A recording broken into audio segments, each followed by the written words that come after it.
Bonjour, chers frères et sœurs en Christ. Bonjour, chers frères et sœurs qui croient en Dieu. Je veux faire à travers cette vidéo un commentaire sur ce qu'est le péché contre l'Esprit Saint. Dans les évangiles, c'est le passage dans lequel le Seigneur Jésus-Christ, ayant accompli un miracle, ayant chassé et extirpé du corps d'un être humain des démons, les chefs des pharisiens et des sadducéens ont prétendu que c'est par le chef des démons, Belzéboul, que Jésus chasse les démons. Et Jésus leur a dit que tout péché contre le Père Céleste est pardonné. Tout péché contre le Fils de Dieu est pardonné. Mais le péché contre l'Esprit Saint ne peut être pardonné. C'est à ce propos-là que Jésus-Christ a parlé ainsi. Alors quelquefois, les gens se demandent, mais qu'est-ce que le péché contre le Saint-Esprit? Est-ce quand quelqu'un aura accompli un miracle au nom de Jésus et que les gens n'auraient pas cru en cela, que ce serait un péché contre le Saint-Esprit? Voyez-vous, je vais faire un commentaire donc sur la question.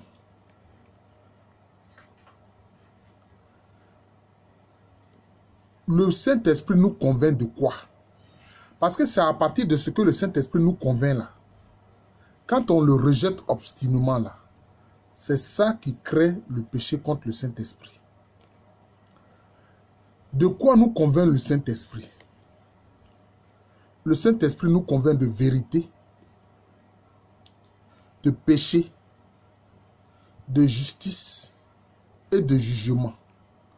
Voilà les 4 choses dont le Saint-Esprit nous convainc. C'est quand on refuse obstinément, alors que le Saint-Esprit nous a convaincus de ces 4 choses-là, c'est de là que vient le péché contre le Saint-Esprit. Mais concernant les démons que le Seigneur Jésus-Christ a expulsés, et que les pharisiens ont prétendu que c'est par le prince des démons Belzéboul que Jésus les a expulsés, cela veut dire quoi?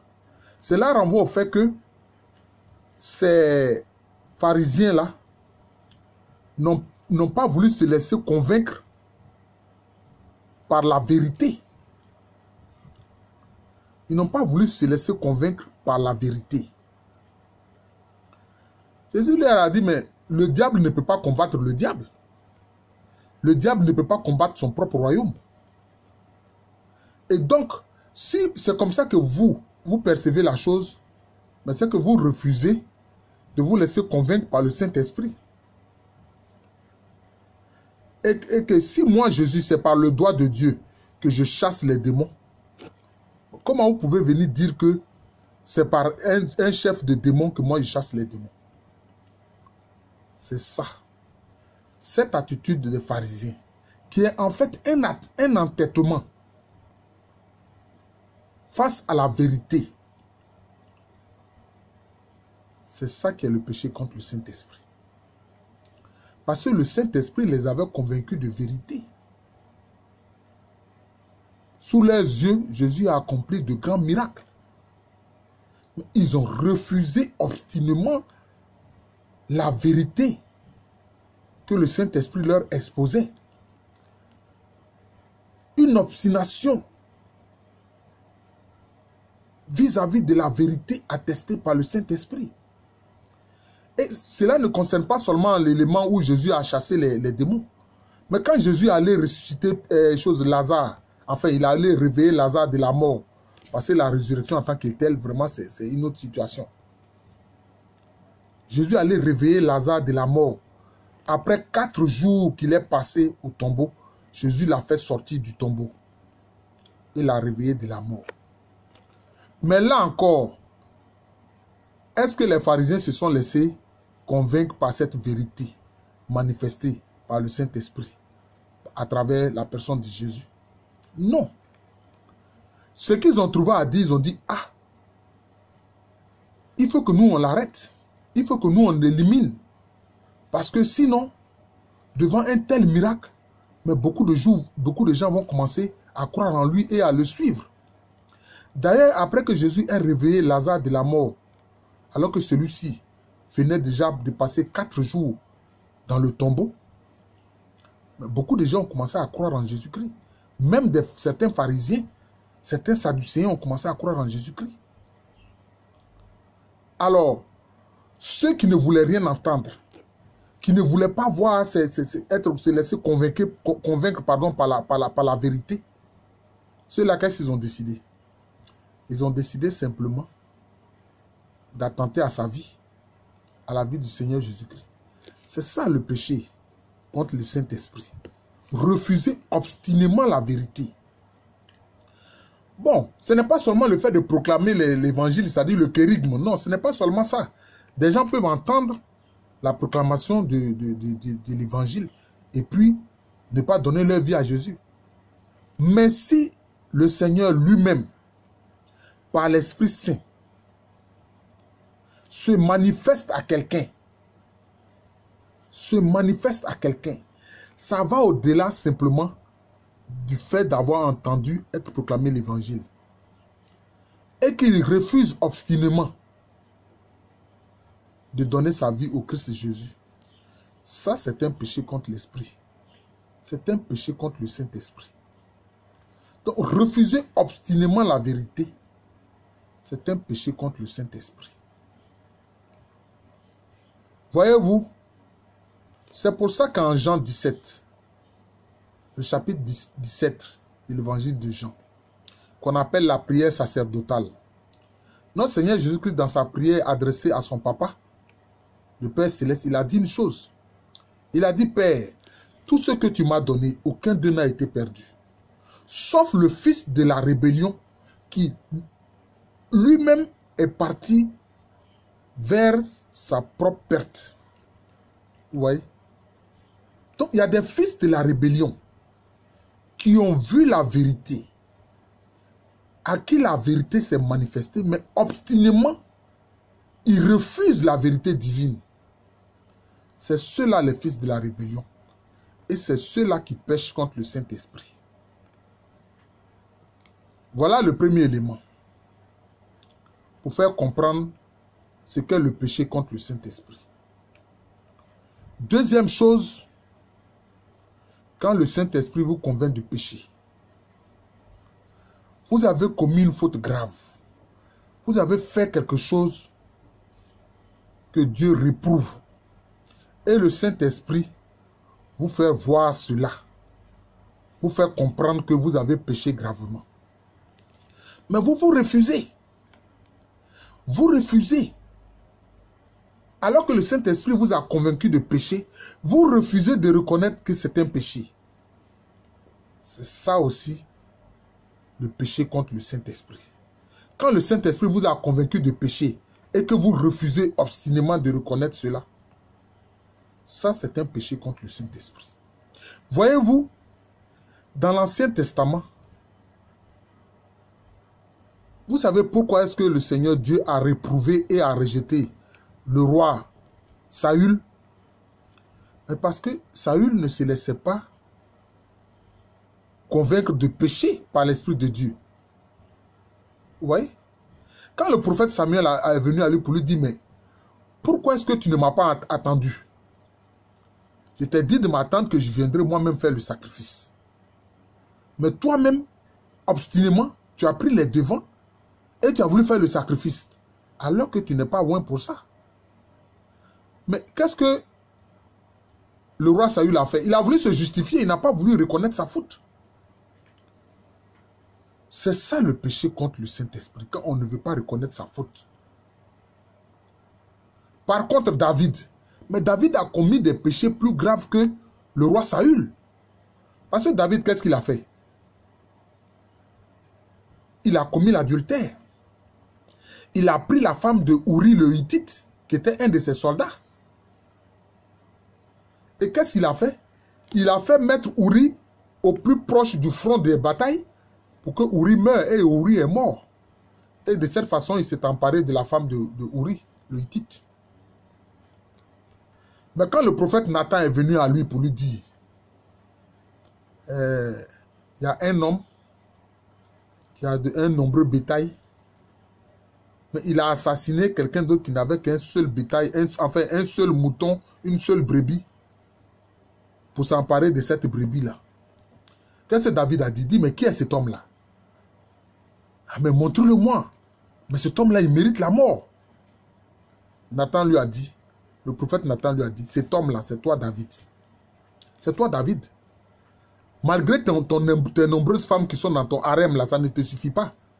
C'est l'unique femme de Uri le Hittite là que tu es allé prendre. Et puis tu as fait assassiner, en fait, tu as fait tuer Uri le Hittite. Mais immédiatement, qu'est-ce que David a fait? David a reconnu sa grave faute. Et il a demandé pardon au Seigneur.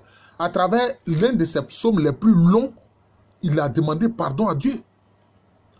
Hein? Il dit que ma faute est toujours devant moi. Purifie-moi de mon péché. Lave-moi de mes iniquités. Seigneur, ne me retire pas ton esprit. C'est ce que David va dire dans ce psaume-là, quand il a reconnu sa faute très grave, son péché très grave. Quand justement le prophète Nathan a attiré son attention sur ce péché grave qu'il venait de commettre. Et il a dit, mais c'est contre toi, Seigneur, que j'ai péché. Il ne dit même pas que j'ai péché contre Uri. Il dit, mais Seigneur, c'est contre toi que j'ai péché. Vous voyez? Donc, quand le Saint-Esprit vous convainc de péché et que vous voulez vous justifier, vous ne voulez pas reconnaître le péché, votre péché que le Saint-Esprit vous indique. C'est ça le péché contre le Saint-Esprit. Voilà le deuxième élément. Maintenant, le Saint-Esprit convainc de justice. Il convainc de justice. Et ça, convaincre de justice, c'est quoi? Mais quand tu poses des actes qui ne sont pas justes, surtout quand cela concerne justement des dirigeants, que ce soit des dirigeants politiques, que ce soit des dirigeants religieux, que ce soit des chefs de famille ou des mères de famille, en tout cas tous ceux qui ont une responsabilité, quand ils ont commis un acte injuste, le Saint-Esprit vient te faire comprendre, à toi qui appartiens à Jésus-Christ, qui a commis un acte injuste, que ce que tu as fait là, ce n'est pas juste. Il faut réparer cela. Et que tu t'entêtes, tu refuses de voir la justice. Tu refuses de réparer l'injustice. Et que tu te maintiens dans l'injustice alors que le Saint-Esprit t'a fait comprendre que ce que tu as fait là, ce n'est pas juste. Il faut réparer l'injustice. Il faut mettre en exergue la justice. Et que tu t'entêtes à ne pas écouter le Saint-Esprit. Ça, c'est un péché contre le Saint-Esprit. C'est un péché contre le Saint-Esprit. Vous voyez? C'est un péché contre le Saint-Esprit. Même on voit dans cet épisode où une veuve vient demander à un juge qui ne craignait ni Dieu et qui se moquait des hommes, etc. Mais à force de revenir chaque fois demander à ce juge de lui faire justice à elle vis-à-vis de son adversaire. Mais finalement, parce que ce juge se sentait agacé par cette femme, mais il a fini par faire justice. Mais si le Saint-Esprit te convainc de justice, et toi, tu refuses, tu es un magistrat, tu refuses d'appliquer la justice, alors que le Saint-Esprit te dit dans ta conscience que ça là, il faut faire justice. Quand tu refuses, ça c'est un péché contre l'esprit. Et souvent, ça, ce sont des fautes que font ceux qui ont une autorité, à quelque niveau que ce soit. À quelque niveau que ce soit. Si tu es un professeur tu corriges la copie d'un élève parce que tu n'aimes pas cet élève, alors qu'il a correctement répondu aux réponses, hein, tu lui donnes une mauvaise note et que le Saint-Esprit te dit non. Fais justice à cet élève parce que ce que tu es en train de faire n'est pas bon et que tu refuses. Ça, c'est un péché contre le Saint-Esprit. Voilà. Le Saint-Esprit t'a convaincu, hein, de justice, mais tu refuses. Ça, c'est un péché contre le Saint-Esprit. Dernière chose, le Saint-Esprit convainc de jugement. Le jugement, c'est quoi? Il est dit dans la parole de Dieu que le jugement dernier aura lieu. Et que quand nous mourons sur cette terre, quand nous quittons cette terre, quand notre corps meurt, nous sommes jugés. Toi, tu refuses cette vérité de la parole de Dieu. Tu dis, oh, c'est des conneries, ces histoires de non, après la mort, on est jugé, et puis le jugement dernier de Jésus-Christ qui va revenir juger les vivants et les morts. Oh, moi, je ne crois pas à ces choses-là, c'est des conneries, etc. Ça veut dire quoi? Tu ne veux pas te laisser convaincre, hein, du jugement. Parce que ceux qui refusent de se laisser convaincre par le jugement du Saint-Esprit, cela veut dire quoi? Cela veut dire qu'en réalité, c'est des gens qui veulent faire ce qu'ils veulent. C'est-à-dire qu'ils ne sont même pas prêts à obéir au commandement de Dieu. Peut-être s'ils refusent le jugement. C'est-à-dire qu'ils ne craignent même pas qu'il y ait un jugement. Donc, ils font ce qu'ils veulent. Ceux qui ne croient pas au jugement dernier et au jugement personnel de leur personne, quand ils meurent, mais ils refusent cela. Ils refusent cette vérité. Ils refusent cette vérité divine-là. Alors, ils font ce qu'ils veulent. D'après eux, ils disent, il n'y a rien. Comme on dit en Côte d'Ivoire, il y a fouille, il y a l'ikefé, je fais ce que je veux. Allez, tel Dieu qui va me juger. Donc, voilà la pensée de ces gens-là. À partir de ce moment, ça, c'est un péché contre le Saint-Esprit. C'est un péché contre la parole attestée de Dieu. Qu'il y a un jugement dernier et il y a un jugement après la mort. Vous voyez? C'est ça le péché contre le Saint-Esprit. Donc le péché contre le Saint-Esprit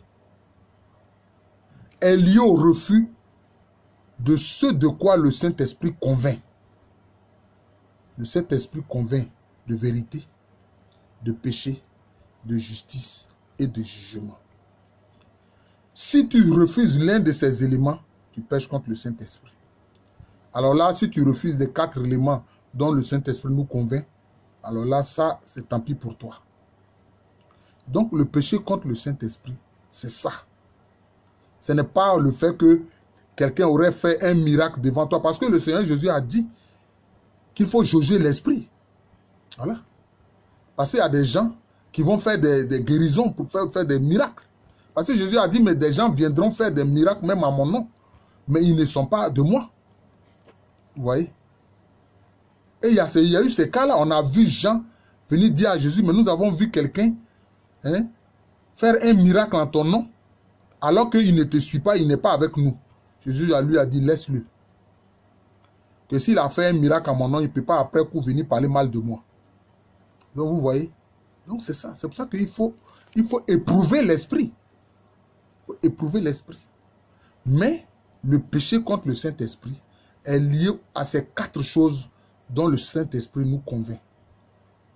Le Saint-Esprit nous convainc de vérité, de péché, de justice et de jugement.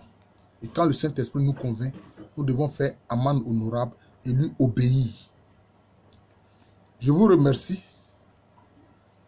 Mon nom spirituel, c'est Jean de l'amour de Jésus. Et à l'état civil, je suis le professeur Alou Kwamere.